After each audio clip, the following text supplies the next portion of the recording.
నీ వాక్యము నా పాదములకు దీపమును నా త్రోవకు వెలుగునై ఉన్నది.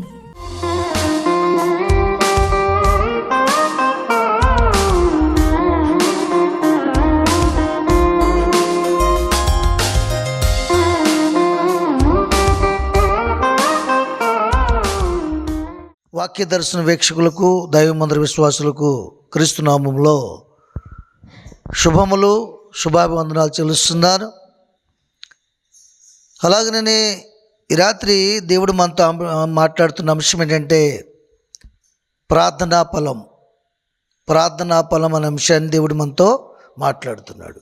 దేవుని యొద్దకు వచ్చేవాడు మొట్టమొదటిగా దేవుడు ఒక ఫలము దయచేయి దేవుడని, దేవుని యొద్దకు వచ్చేవాడిని దేవుడు ఫలింపచేస్తాడని, మోడుబారిన జీవితాలని బాగు చేస్తాడని, చిగురింపజేస్తాడని, ఎండిపోయినటువంటి జీవితాలని దేవుడు మరలా ఉజ్జీవింపజేస్తాడని నమ్మి విశ్వసించి వచ్చినప్పుడు దేవుడు తప్పగా ఆ జీవితాన్ని చిగురింపజేస్తాడు. ఆ జీవితానికి ఒక ఫలమును కూడా దేవుడు ఇవ్వగలడు. ఆమేన్. సమయంలో ఒక లేఖన భాగాన్ని చూపించి ముందుకెళ్ళాలని నేను ఇష్టపడుతున్నాను. దేవుని యొక్క పరిశుద్ధ గ్రంథం నుండి 2వ దినవృత్తాల గ్రంథము 14వ వచనం మనం చదువుకుందాం. నా పేరు పెట్టబడిన నా జనులు తమను తాము తగ్గించుకుని ప్రార్థన చేసి నన్ను వెదకి తమ చెడు మార్గములు విడిచినట్ల ఆకాశం నుండి నేను వారి ప్రార్థన విని వారి పాపమును క్షమించి వారి దేశమును స్వస్థపరచుదును. దేవునికి మహిమ కలుగును గాక. ప్రార్థనా ఫలములో కొన్ని విధానాలు ఉన్నాయి. ఆ విధానాలు మనం అనుసరించి జీవించినట్లయితే తప్పగా మోడిబారిన జీవితాన్ని దేవుడు చిగురింపజేస్తాడు. అలాగే ఎండిపోయిన జీవితాన్ని ఉజ్జీవింపజేస్తాడు దేవుడు. తప్పగా ఆ ప్రార్థనకి ఫలము ఇచ్చువాడై ఉన్నాడు. కాబట్టి సొలొమోను మహారాజు ఒక మందిరము కట్టిన తర్వాత ఆ మందిరములో బలులు అర్పించేటప్పుడు జనులు ఏ విధంగా అర్పణ చేయాలి, ఏ విధంగా ప్రార్థన చేయాలి, ఏ విధంగా ఆ సమాజ కుటుంబంలో వారు విజ్ఞాపన చేయాలి అన్న విషయాల్ని సొలొమోనుకు దేవుడు ప్రత్యక్షమై యెహోవా వాక్కు చేత ఆయన జనుల కోసము ఈ విధంగా మాట్లాడుతున్నాడు. ఆయన ఏ విధంగా మాట్లాడుతున్నాడంటే, నా పేరు పెట్టబడిన నా జనులు తమ్మును తాము తగ్గించుకుని, నా పేరు పెట్టబడిన నా జనులు తమ్మును తాము తగ్గించుకోవాలట. పరలోక రాజ్యం అనే మహాభాగ్యాన్ని భాగ్యంగా ఎంచుకొనక దాసును కానీ రిక్తుని కానీ మానవ రూపాన్ని దాల్చుకుని మన వంటి ఒక సహోదరుని వలె మన మధ్యకు వచ్చి ఆయన ఎంతగానో తగ్గించుకుని మన పాపములు ఆయన మీద వేసుకుని సులువు మరణం పొంది పునరుత్థానం లేచి ఆరోహణమై సజీవుడయ్యాడు కనుక భూమి మీదనే కానీ భూమి కింద నీళ్ళ ఎందనే కానీ ఆకాశం అందే కానీ పరమాకాశంలో కానీ ఆయన కంటే ఉన్నతమైన నామం మరొకటి లేదు. అంతగా ఆయన హెచ్చింపబడ్డాడు. ఆమేన్. అందుకని నేను చెప్తున్నాను, నా పేరు పెట్టబడిన ఆ జనులు తమను తాము తగ్గించుకోవాలి. దావీదు మందిరం విషయంలో వేల మనుగులు, లక్షల మనుగులు బంగారం వెండి సమకూర్చి సిద్ధపరిచినప్పుడు కూడా ఇదంతయు నీదే, నాదేమీ కూడా లేదు, ఇదంతా నీవిచ్చిందే ప్రభు, అందులో కొంత ఇస్తున్నానని ఎంతగానో తగ్గించుకుని కృతజ్ఞతార్పణలు చెల్లించాడు. కనుక తన వంశపార్యము కూడా దేవుని సింహాసనం మీద కూర్చున్నట్టుకు యోగ్యతను దేవుడు కలగజేస్తాడు. ఆమేన్. కనుక నా పేరు పెట్టబడిన నా జనులు తమ్మును తాము తగ్గించుకుని, అంటే క్రైస్తవులైన వారు నిరుపేదలుగా ఉన్నప్పుడు, పేద స్థితిలో ఉన్నప్పుడు, సమస్యలో ఉన్నప్పుడు, ఆ సమస్య నుంచి దేవుడు లేవనెత్తినప్పుడు, లేవనెత్తడమే కాకుండా ఆ సమస్యని మరెన్నడూ కూడా రాకుండా అనేకుల సమస్యలను పరిష్కరించే స్తోమతని కలుగజేసినప్పుడు నిన్ను నువ్వు తగ్గించుకుని ప్రార్థన చేయాలని దేవుడు జ్ఞాపకం చేస్తున్నాడు. నా పేరు పెట్టబడిన నా జనులు తమను తాము తగ్గించుకుని ప్రార్థన చేసి నన్ను వెదకి, ప్రార్థన చేసిన తర్వాత ఏం చేయాలి? ఆయనను వెదకాలి. అదే ప్రార్థన చేసిన తర్వాత ఆ ప్రార్థన నెరవేరలేదని, ఆ ప్రార్థనకు ప్రతిఫలం రాలేదని, ఆ ప్రార్థనకు జవాబు రాలేదని, ఆ ప్రార్థనకు ఉత్తరము రాలేదని మనము వెతకడం మానేయకూడదు. నిత్యము వెతకాలి, అనుక్షణం వెతకాలి. వెతికినప్పుడు తప్పక నీకు దొరుకుతుందని దేవుడు జ్ఞాపకం చేస్తున్నాడు. చాలామంది ప్రార్థన చేస్తారు కానీ వెతకరు. ఎందుకు వెతకరంటే ఆలస్యం జరుగుతుంది కొలది విశ్వాసం వీగిపోతుంటుంది, విశ్వాసం కాత కోల్పోతుంటారండి. కాబట్టి దేవుడు ఏం జ్ఞాపకం చేస్తుందంటే ప్రార్థన చేయనప్పుడంట ఆ వెంటనే దాన్ని పొందుకున్నామని నమ్మి విశ్వసించి ప్రార్థన చేయాలని చెప్తున్నాడు. దేవుడు ఎందుకు ప్రార్థనకి వెంటనే జవాబు ఇవ్వడంటే, ఎందుకు ఉత్తరం ఇవ్వడంటే మనకిక్కడ 4-5 క్వాలిటీలు చెప్తున్నాడు. మొట్టమొదటిగా నిన్ను నువ్వు తగ్గించుకుని ప్రార్థన చేయమంటున్నాడు. రెండోది ఏం చెప్తున్నాడు? వెతకమని చెప్తున్నాడు, వెతకమని చెప్తున్నాడండి. అంతేకాకుండా చెడు మార్గంను విడిచిపెట్టేయాలట. వెతికినప్పుడు ఏం చేయాలట? చెడు మార్గాన్ని విడిచిపెట్టాలి. చెడు మార్గాల్ని విడిచిపెట్టినంత చేపు, మనసులో చెడు ఉన్నంత చేపు, మనసులో చెడుకి స్థానం ఉన్నంత కాలము నువ్వు చేసిన ప్రార్థన దేవుని సంధికి చేరదు. కారణం ఏంటంటే నీకును దేవునికి మధ్య నీ చెడు అనే పాపము, చెడు మనసు, దుష్ట హృదయాలోచన అడ్డుగా ఉంటుంది. కాబట్టి నీ ప్రార్థన, నీ మొర దేవుని సంధికి చేరదు. అలాంటప్పుడు నువ్వు నీ హృదయాన్ని వెతుక్కోవాలి. వెతకటం అంటే అది వాక్యమును పెట్టుకుని నీ హృదయంలో నిన్ను వెతుక్కోవాలి. ఏమని? మనస్సాక్షిని ఆలోచన చేయాలి. ఇంకనూ నాలో ఏదైనా పాపము ఉన్నదా? ఎందుకు జవాబు రావట్లేదు? ఎందుకు ఉత్తరం ఇవ్వట్లేదు దేవుడు? నా మొర సరైంది కదా? ఏది ఈ ప్రార్థన అక్కడికి వెళ్ళకుండా అడ్డుతుందని విషయాన్ని నీ మనసులో నువ్వు ఆలోచన చేసుకుని వెతుక్కున్నప్పుడు నీలో ఉన్న పాపం నీకు కనబడుతుంది. కనబడదా? కనబడుతుందండి. నీలో ఉన్న దోషం నీకే కనబడుతుంది.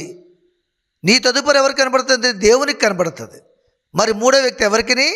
నీలో ఉన్న దోషము నీకే కనబడుతుంది, నిన్ను చూస్తున్న దేవునికి కనబడుతుంది. ఎందుకంటే మానవుని యొక్క హృదయంతరంగము సముద్రపు అగాధ జలముల కంటే లోతైనదట. దాన్ని తెలుసుకున్నట్టుగా మానవుడి జ్ఞానం చాలదు, కానీ ఆ ఆలోచన ఉన్న మానవునికి మాత్రమే తెలుస్తుంది. ఆ మానవుని సృజించి ఆ హృదయాన్ని ఇచ్చిన దేవునికి తెలుస్తుంది. ఆమేన్. కాబట్టి చెడు మార్గాలను విడిచిపెట్టాలంట. చెడు మార్గాలు ఎవరిని విడిచిన ఎడ్ల ఆకాశం నుండి నేను వారి ప్రార్థన ఆలకిస్తానని చెప్తున్నాడు. చెడు మార్గాలను విడిచిపెట్టకుండా దేవుని మాటకు లోపడకుండా ప్రార్థన చేసిన ఎడ్ల ఆ ప్రార్థనకి ప్రతిఫలం పొందుకోలేం. దావీదు కూడా చెడు మార్గం ఉండి చెడు చేసి పాపం చేసి ప్రార్థన చేశాడు. బెత్షెబకు పుట్టినటువంటి కుమారుడి నిమిత్తం. విన్నాడా ప్రార్థన? వినలేదు. హిజ్కియాకు మరణకరమైన రోగం వచ్చింది. ఆ విషయాన్ని యెషయా ప్రవక్త ద్వారా కబురు పంపించాడు. ఇదిగో నీకు మరణకరమైన రోగాన్ని పంపిస్తున్నానని చెప్పేసి. అతడు వెంటనే కన్నీరు విడిచి కన్నీటి ప్రార్థన చేసి తను ఎక్కడైతే గర్వించాడో ఆ విషయాన్ని ఒప్పుకుని యథార్థంగా ఇంతవరకు నీ సందర్భంలో ఎలా జీవించానో నీకు తెలుసు ప్రభు అని గోడ తట్టు ముఖం తిప్పుకుని కన్నీరు కార్చి ప్రార్థన చేసి యథార్థంగా దేవుని సందర్భంలో మొరపెట్టినప్పుడు మరలా ఆయనకి ప్రార్థన విని 15 సంవత్సరాల ఆయుష్కాలాన్ని పెంచాడు. ఆమేన్. ఎందుకంటే మనకు తెలియకుండానే మన హృదయంలో గర్వించడం జరుగుతుంది.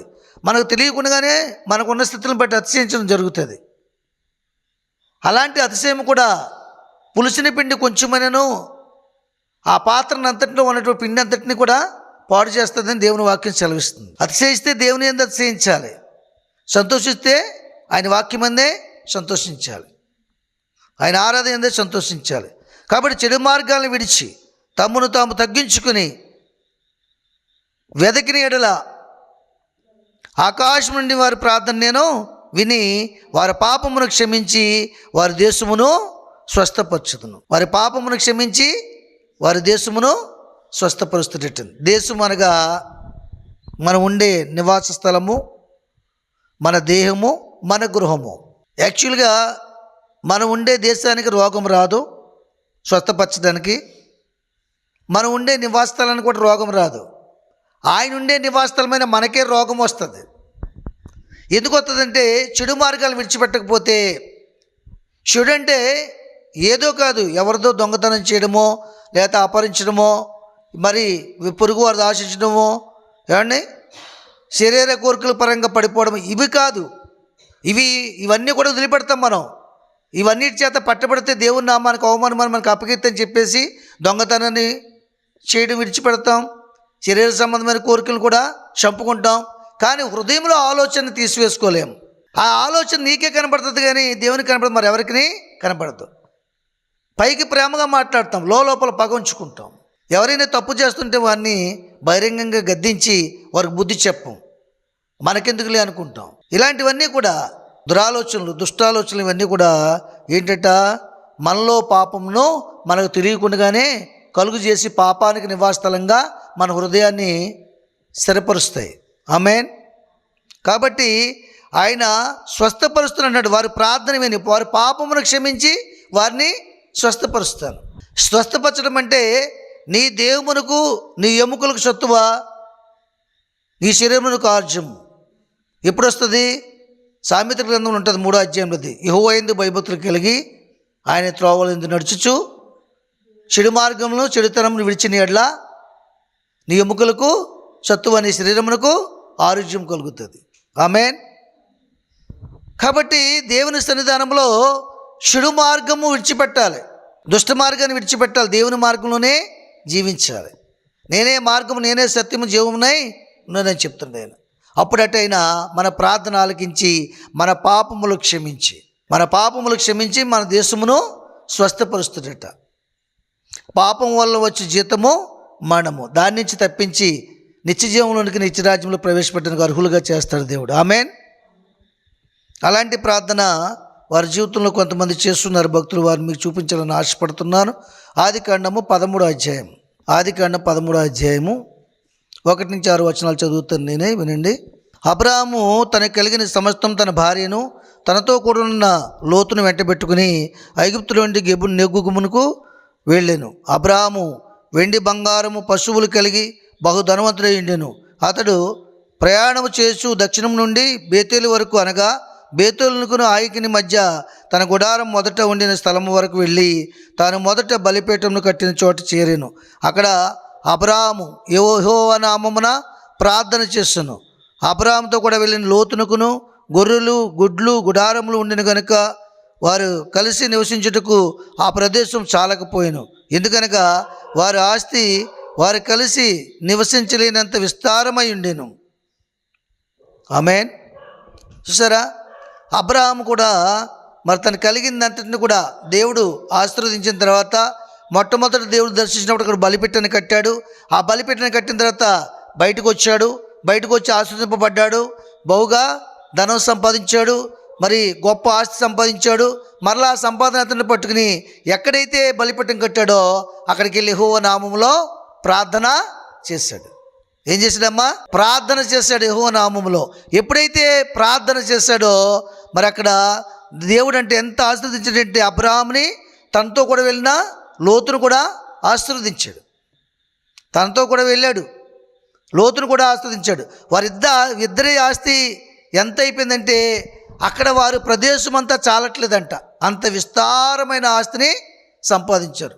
గొడ్లను, దాసీలను, గొర్రెలను, మేకలను ఆస్తిని సంపాదించారండి వారు. దీని అంతటి గల కారణం, వీరి అభివృద్ధి కారణం ఏంటంటే ఎక్కడైతే మొట్టమొదటి దేవుడు మాట్లాడి దర్శించాడో అక్కడ బలిపీఠం కట్టాడు, అక్కడ ప్రార్థన చేశాడు. ప్రార్థన చేసిన తర్వాత చాలా సంవత్సరాలు వెతికాడు దేవుణ్ణి. వెతికి తగ్గించుకుని జీవించాడు, కష్టంను అనుభవించాడు. శ్రమలో వచ్చినప్పుడు కూడా దేవుణ్ణి ఎంత మాత్రం కూడా దూషించలేదండి. కాబట్టి అలాగ జీవించాడు. కాబట్టి దేవుడు అబ్రాహాముని ఆశీర్వదించాడు. అబ్రాహాంతో పాటు ప్రయాణించి వచ్చి దేవుని మాటకి లోబడినటువంటి అబ్రాహాము కూడా ప్రయాణం చేసిన లోతును కూడా ఆశీర్వదించాడు. ఎంతగా ఆశీర్వదించాడంటే వారి యొక్క ధనము, ఆస్తి అంట వారు ఉన్న ప్రదేశంలో వారి ఇద్దరు ఆస్తి చాలక అక్కడి నుంచి లోతు బయటికి వెళ్ళిపోవడం జరిగింది. ఆమేన్. కాబట్టి దేవుని సందులో మనము చేసే ప్రార్థన బట్టి దేవుడు మన ఎక్కడి నుంచి పిలిచాడు, ఏ రోగం నుంచి విడిపించాడు, ఏ స్థితి నుంచి విడిపించాడు, ఏ సమస్య నుంచి విడిపించాడు, ఏ బాధ నుంచి విడిపించాడు, ఏ స్థితిలో నుంచి విడిపించాడో ఆ స్థితిని ఎల్లప్పుడూ మనం జ్ఞాపకం చేసుకోవాలి. ఇప్పుడు అభివృద్ధి చెందినప్పుడు కూడా ఆ స్థితిని జ్ఞాపకం చేసుకుని ఇప్పుడు అభివృద్ధిని బట్టి, ఇప్పుడు ఆస్తిని బట్టి, ఇప్పుడు అంతస్తుని బట్టి, ఇప్పుడు క్షేమాన్ని బట్టి మరి ఎక్కువగా దేవుని స్తుతించి ఆరాధించి ప్రార్థన చేయాలి, కృతజ్ఞత చెల్లించాలి. అప్పుడట నిన్ను బట్టి నీ పొరుగు అని కూడా దేవుడు ఆశీర్వదిస్తాడు. ఆమేన్. మరొక భక్తుని మీకు చూపించాలని ఆశపడుతున్నాను. చూడండి, అక్కడ ఆదికాండం 26 అధ్యాయము 12, 13, 14 వచనాలు చదువుకుందాం. నేను చదువుతాను, వినండి. ఇస్సాకు ఆ దేశమందున్న వాడై విత్తనము వేసి ఆ సంవత్సరము 100 ఫలము పొందెను. యెహోవా అతన్ని ఆశీర్వదించిన గనుక ఆ మనుష్యుడు గొప్పవాడాయను. అతడు మిక్కిలి గొప్పవాడ వరకు క్రమక్రమంగా అభివృద్ధి పొందుచూ వచ్చాను. అతనికి గొర్రెల ఆస్తియు గొడ్ల ఆస్తియు దాసులు గొప్ప సమూహమును కలిగినందున ఫిలిష్తీయులు అతని యందు అసూయపడిరి. అతని తండ్రి అయిన అబ్రహాము దినములలో అతని తండ్రి దాసులు తవ్విన బావులన్నిటిని ఫిలిష్తీయులు మన్ను పోసి పూడ్చివేసిరి. ఆమేన్. చూసారా, ఇతను ఎవరు? మొదటిగా అబ్రహామును దేవుడు ఆశీర్వదించాడు. ఎందుకంటే తను తగ్గించుకుని ప్రార్థన చేసుకుని కష్టకాలం ముందు దేవునికి మొరపెడుతూ కష్టంలో కూడా సంతోషించి ఆనందించే మనసు కలిగి దేవుని స్తుతించేవాడిగా ఉన్నాడు కాబట్టి అబ్రహామును ఆశీర్వదించాడు. దేవుడు అభివృద్ధి చేశాడు. తదుపరి తనతో పాటు వచ్చినటువంటి, తను ప్రేమించి వచ్చినటువంటి లోతు భార్యను కూడా ఆశీర్వదించాడు. ఇప్పుడు మూడవదిగా ఎవరిని ఆశీర్వదిస్తున్నాడు? ఈయన పేరేంటి? ఇస్సాకు. ఆ దేశమందున్నవాడై విత్తనము వేసి ఆ సంవత్సరం 100 ఫలము పొందెను. చూసారా, తర్వాత ఇస్సాకును కూడా దేవుడు ఏం చేశాడు? విత్తనం వేశాడు. దేవుడు దాన్ని 100 ఫలింపచేసాడండి. ఫలము పొందెను. యెహోవా అతన్ని ఆశీర్వదించిన కనుక ఆ మనుషుడు గొప్పవాడాయను. చూసారా, యెహోవా ఆయన్ని ఆశీర్వదించాడు కనుక ఆ మనుషుడు గొప్పవాడయ్యాడటండి. ఈ లోకంలో దేవుడే ఆశీర్వదించాలి మనల్ని. అప్పుడే మనల్ని దేవుడు గొప్ప చేస్తే ఏ నరుడు కూడా మన గొప్పతనాన్ని తీసివేయలేడు. దేవుడు ఆశీర్వదిస్తే ఏ నరుడు కూడా ఆశీర్వాదం మన యొద్ద నుంచి తీసివేయలేడండి. కనుక దేవుని ప్రియమైన జనమ, ప్రియమైన పిల్లలారా, దేవుని సందులో దేవుని చేత మనం ఆశీర్వదింపబడాలంటే మొట్టమొదటిగా మనం విత్తనము వెయ్యాలి. విత్తనం అంటే ఏంటి అమ్మా? విత్తనం అంటే ఏంటి? మనకున్న ప్రతి దానిలో కూడా తీసి దేవునికి మొట్టమొదటిగా ఇచ్చేవారుగా ఉండాలి. అప్పుడు నీ పొలమును, నీ దుక్కుటెద్దులను, నీ ఆస్తి అంతటిని, గొర్రెల మేకలను కూడా దేవుడు ఆశీర్వదిస్తాడు. విత్తనం వేసినప్పుడు ఏం చేశాడంటే దేవుడు 100 ఫలం పొందినట్టండి. ఆ సంవత్సరంలో యెహోవా అతన్ని ఆశీర్వదించిన కనుక ఆ మనుషుడు గొప్పవాడు అయ్యాడు. దేవుడు ఇస్సాకును ఆశీర్వదించినప్పుడు ఇస్సాకు ఏమయ్యాడు? గొప్పవాడు అయ్యాడండి.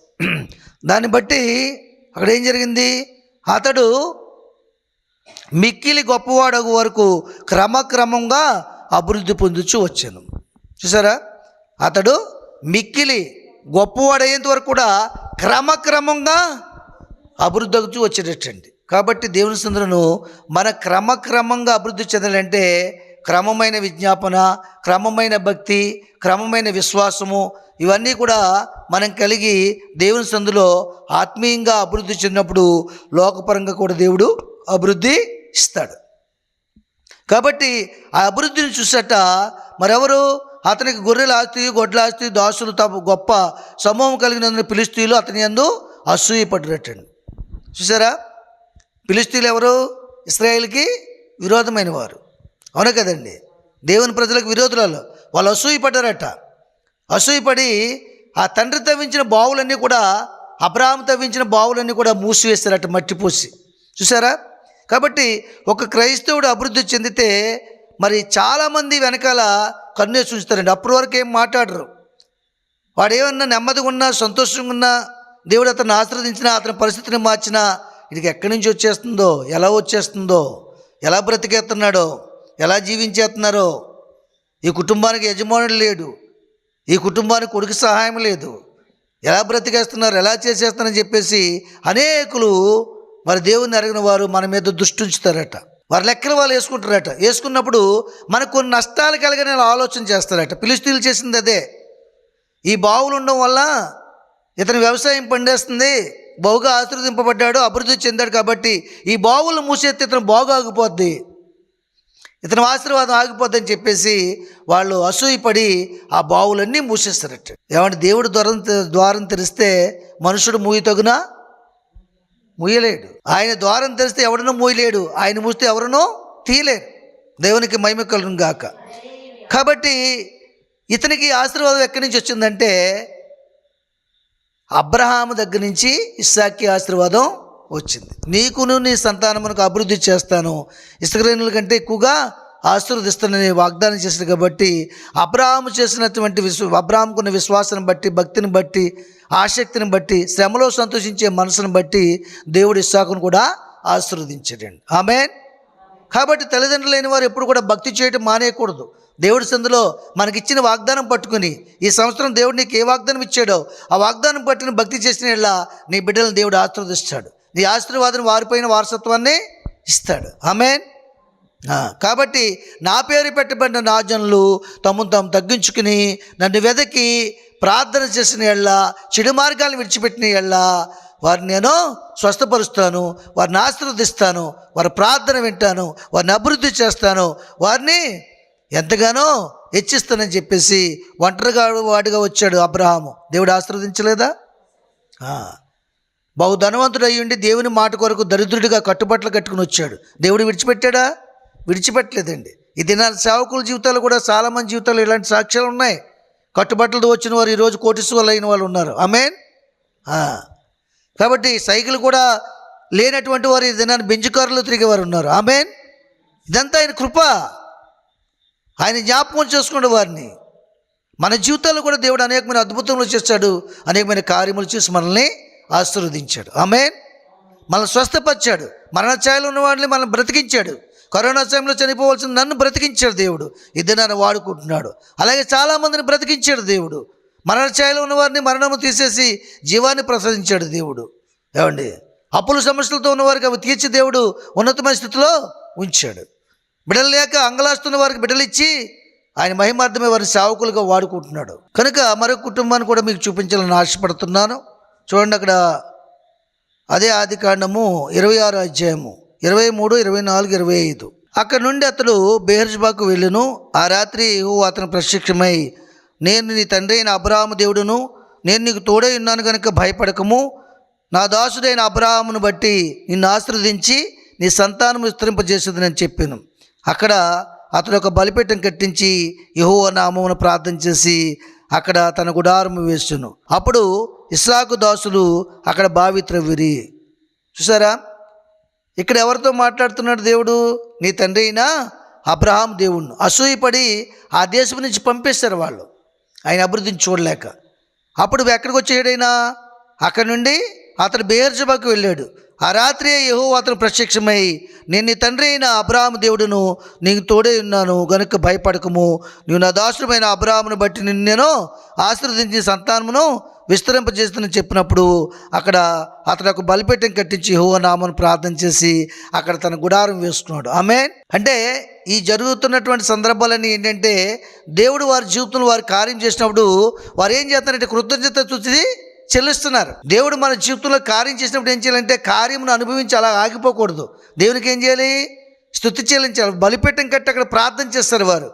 అబ్రహాం అలాగే చేశాడు, ఇస్సాకు కూడా అలాగే చేశాడు. ఇప్పుడు ఇస్సాకు కూడా ఆ విధంగానే చేస్తున్నాడు. అలాంటి వారికి కృతజ్ఞత చెల్లించే వారికి దేవుడు తోడు ఎప్పుడు కూడా ఉంటుంది. నేను నీకు తోడే ఉంటానంటాడు ఆయన ద్వితీయోపదేశకాండంలో 3:6. కాబట్టి దేవుని సందులో ఆయన జ్ఞాపకం చేస్తున్నాడు కదా. మరి ఇక్కడ కూడా మరి ఆయన బలిపీఠం కట్టి ప్రార్థన చేశాడు. ప్రార్థనా ఫలం ఆ తర్వాత మరలా దేవుడు ఆశీర్వదించి ఎంతగానో గొప్ప చేశాడండి. కాబట్టి ఈ ప్రార్థనా ఫలం మీద ఎలాగొస్తుందంటే, కృతజ్ఞతా భావం బుద్ధి ఉన్నప్పుడు మనకి దేవుడు ఆ ప్రార్థనా ఫలాన్ని ఇస్తాడండి. కాబట్టి దేవుని సందులో మరి మనం ఎప్పుడు కూడా కృతజ్ఞతా బుద్ధి కలిగి ఉండాలి. అలాగే వెతకాలి దేవుణ్ణి. మనం చేసే ప్రతి కార్యమును బట్టి ఇంకొన్ని వెతికి దేవుని నామాన్ని మహింపరుస్తూ స్తుతి చెల్లించాలి. కాబట్టి దేవుని సందర్భంలో ఎలాగ చెల్లించాలంటే, అప్పులతో ఉన్న మనకి అప్పులు తీర్చడానికి దేవుడు ఏం చేయాలి? ఇక దేవుని కోసమే మన సంపదన అంతటిని కూడా ఉపయోగించాలి. అది కృతజ్ఞత వచ్చేది. ఆ బలిపెట్టు నువ్వు కట్టుకోవాలి, మనసులో నిబంధన చేసుకోవాలి. ఇప్పుడు బలిపెట్టు అంటే ఏంటి? ప్రార్థన నిబంధన చేసుకోవాలి, నిర్ణయం తీసుకోవాలి. ప్రభువా, నా అప్పులన్నీ తీర్చావు కాబట్టి నా ఆదాయంలో ఇంతవరకు నేను 10% ఇచ్చాను, ఇప్పుడైతే 50% ఇస్తాను, సగభాగం ఇచ్చేస్తాను ప్రభు అని, సగభాగంతో నేను బ్రతుకుతాను నైనా అని ఒక నిబంధన చేసుకోవాలి. అప్పుడు దేవుడు ఇంకనూ అభివృద్ధి చేస్తాడు. అప్పటి వరకు నీకు రోజుకి ఒక 100 రూపాయలు ఇన్కమ్ వస్తే ఆ నిబంధన తర్వాత 300 రూపాయలు ఇన్కమ్ ఇస్తాడు దేవుడు. ఆమేన్, ఆమేన్. కనుక దేవుడు అలాగే ఇచ్చించగల సామర్థ్యము శక్తి కలిగి ఉన్నవాడు. ఏమండి, ఎవరైనా రోగం చేత బారిపడి రోగం చేత చనిపోయే స్థితిలో ఉంటే దేవుడు బాగు చేస్తే మరెన్నడూ పాపం చేయను ప్రభువా, ఈ దేహాన్ని ఆలయంగా మలుచుకుంటాను నాయన, బ్రతికినంత కాలము నాయన దినమునకు 7 మార్లు ప్రార్థన చేసి నీ నామాన్ని స్తుతించి ఆరాధించి ఈ దేహంతో నీ నామాన్ని మహిమపరుస్తానని ఒక బలిపీఠం కట్టుకోవాలి నీ మనసులో, నీ హృదయంలో ఒక నిర్ణయం తీసుకోవాలి. దేహము దేవుని ఆలయం అని ఒక నిర్ణయం తీసుకోవాలి. నువ్వు నీ సొత్తు కాదు, ఆయన బ్రతికించడు కాబట్టి ఆయన సొత్తుగా జీవించాలని నువ్వు నిబంధన చేసుకోవాలి. కాబట్టి దేవుని సన్నిధానంలో ఆయన జ్ఞాపకం చేస్తుంది కదా, వారికి వెళ్ళిన ప్రతి చోటల్లా దేవుడు తోడైనాడు. దానికి గల కారణం ఏంటంటే వారు నిబంధన చేసుకుని బలిపీఠం కట్టారు, ప్రార్థన చేశారు. కాబట్టి మనం అడుగుపెట్టి ప్రతి స్థలమును కూడా దేవుడు ఆశీర్వదించాలంటే, మన ప్రతి ఆలోచన నెరవేర్చాలంటే, మన ప్రతి ఉద్దేశం సఫలం చేయాలంటే, మన ప్రతి తలంపును దేవుడు తీర్చాలంటే మనం ఏమై ఉండాలంటే నిర్ణయమైనటువంటి నిబంధన చేసుకోవాలి. నిబంధన అనే బలిపీఠాన్ని మన హృదయంలో కట్టుకోవాలి. దాన్ని మీరి వెళ్ళకూడదు. ఎప్పుడు కూడా దేవుని సందులో దేవుని దగ్గర లోబడి ఉండాలి. నీకు ఏ సంఘం అయితే ఇచ్చాడో దేవుడు, ఏ పరిచర్య అయితే అప్పగించాడో ఆ పరిచర్యలు నమ్మకంగా ఉండాలి, నిబంధన మందసంగా ఉండాలి. నీ హృదయంలో దేవుని వాక్యం నిబంధన చేసుకోవాలి, మందసంగా చేసుకోవాలి, ప్రతిష్ఠ చేసుకోవాలి. అలాగ నువ్వు జీవించినప్పుడు నీ హృదయమునకు ఆనందమును, నీ మనస్సుకు నెమ్మది, నీ ఎముకలకు సత్తువ, నీ శరీరమునకు ఆరోగ్యము దేవుడు కలుగు చేయనుగాక. ఆమేన్. మరొక విషయాన్ని కూడా చూపిస్తాను చూడండి. మీకు మొదటి దినవృత్తాలు 16వ అధ్యాయం 27వ వచనం చదువుదాం. ఘనత ప్రభావములు ఆయన సన్నిధిని ఉన్నవి, బలమును సంతోషమును ఆయన యొద్ద ఉన్నవి. చూసారా, ఘనత ప్రభావములు. అబ్రహాముకి ఘనత వచ్చిందా లేదా? ఎవరిని బట్టి వచ్చింది? దేవుని యొక్క ప్రభావాన్ని బట్టి వచ్చింది, ఆయన భక్తిని బట్టి, ఆయన విశ్వాసాన్ని బట్టి వచ్చింది. ఆ తదుపరి ఆ ఘనతని తన కుమారుడైన ఇస్సాకు కూడా దేవుడు ఇచ్చాడు. ఒంటరివాడిగా వెళ్ళి గొప్ప ఆస్తిని సంపాదించాడు. అబ్రహాము జీవితంలో ఇస్సాకు పిల్లనివ్వడానికి అనేక మంది పోటీ పడ్డారు అక్కడ, భార్యనివ్వడానికి. ఎందుకంటే గొప్ప అంత ఆస్తి సంపాదించాడు. అక్కడ వెళ్ళేటప్పుడు పేదవాడిగా వెళ్ళాడు, తర్వాత దేవుడు గొప్ప ఆస్తి పనులు చేశాడు. ఇతను ఏలం చేసిన వారందరూ కూడా ఇస్సాకు పిల్లనివ్వడానికి పోటీ పడి ముందుకు వచ్చారండి. కారణం ఏంటంటే దేవుడు చేసిన అభివృద్ధిని చూసి వారు ముందుకి వచ్చారండి. కాబట్టి నువ్వు ఎక్కడైతే శిథిలమైపోయావో అక్కడే నేను దేవుడు లేవనెత్తాలంటే, అక్కడే ఆశీర్వదించాలంటే మొట్టమొదటిగా నువ్వు నిబంధన బలిపీఠం కట్టుకోవాలి నీ మనసులో. ఆమేన్. నిర్ణయం తీసుకోవాలి. ఒకసారి నిర్ణయం తీసుకున్నామంటే మనం చనిపోతేనే ఆ నిర్ణయము దాటాలేమో మనం తప్ప అంతకుముందు దాటకూడదు అది. కాబట్టి అలాగ మనం జీవించిన దేవుడు తప్పక ఘనత ప్రభావం ఆయన సందులో ఉన్నవి కాబట్టి ఆయన సందులో ప్రార్థన చేసినప్పుడు అవును పొందుకోగలవు. కానీ బలమును సంతోషము ఆయన వద్ద ఉంది, బలమును సంతోషము ఆయన వద్ద ఉందటండి. బలమును సంతోషము ఆయన వద్ద ఉంది. అదండి బలము. బలం అంటే దేవుని యొక్క ప్రభావం, దేవుని వాక్యమే మనల్ని బలపరుస్తుంది. భక్తుడైన దావీదు అంటున్నాడు, నన్ను బలపరచును వాని యందు నేను సమస్తము నేను చేయగలను. పౌలు గారు కూడా మాట చెప్తున్నాను, బలపరచును వాని యందే నేను సమస్తమును చేయగలను. బలము నాదని దేవుడు ఒక్క మారు పలికితే 2 మార్లు నాకు వినబడింది అంటున్నాడు దావీదు. ఎప్పుడు కూడా ఆయనకున్న సైన్యాన్ని బట్టి, రథములను బట్టి ఎప్పుడు కూడా యుద్ధానికి వెళ్ళలేదు దావీదు. దేవుని కృపను బట్టే వెళ్ళాడు. దేవుడి దగ్గర అడిగి ఆ కృపను పొందుకుని ఆయన వెళ్ళమంటే వెళ్ళేవాడు, ఆగిపోమంటే ఆగిపోయేవాడు. నువ్వు మందిరం కట్టించొద్దు అన్నాడు, మానేసాడా లేదా? సమస్తాన్ని సమకూర్చు కూడా. ఎందుకంటే నీ చేతులు రక్తంతో నింపబడ్డాయి కనుక పవిత్రమైన మందిరం, పరిశుద్ధమైన మందిరం నీ కుమారుడి చేత నేను నిర్మించుకుంటుందని చెప్పాడు. ఆమేన్. కనుక దేవుని సన్నిధిలో నా పేరు పెట్టబడిన నా జనులు తమ్మును తాము తగ్గించుకుని నన్ను వెదకి వారి చెడు మార్గాలను విడిచిపెట్టిన యెడల ఏం చేస్తాడట? వారి ప్రార్థన ఆలకించి వారిని స్వస్థపరుస్తాడు, వారిని ఆశీర్వదిస్తాడు, వారి బంధకముల నుంచి విడిపిస్తాడు, వారికి ఉన్నటువంటి ప్రతి సమస్యను పరిష్కరిస్తాడు. నేను నిన్న నీతో అంటూ మాట్లాడుతూ దేవుడే మనల్ని బలపరిచి నడిపిస్తాడు. ఆమేన్.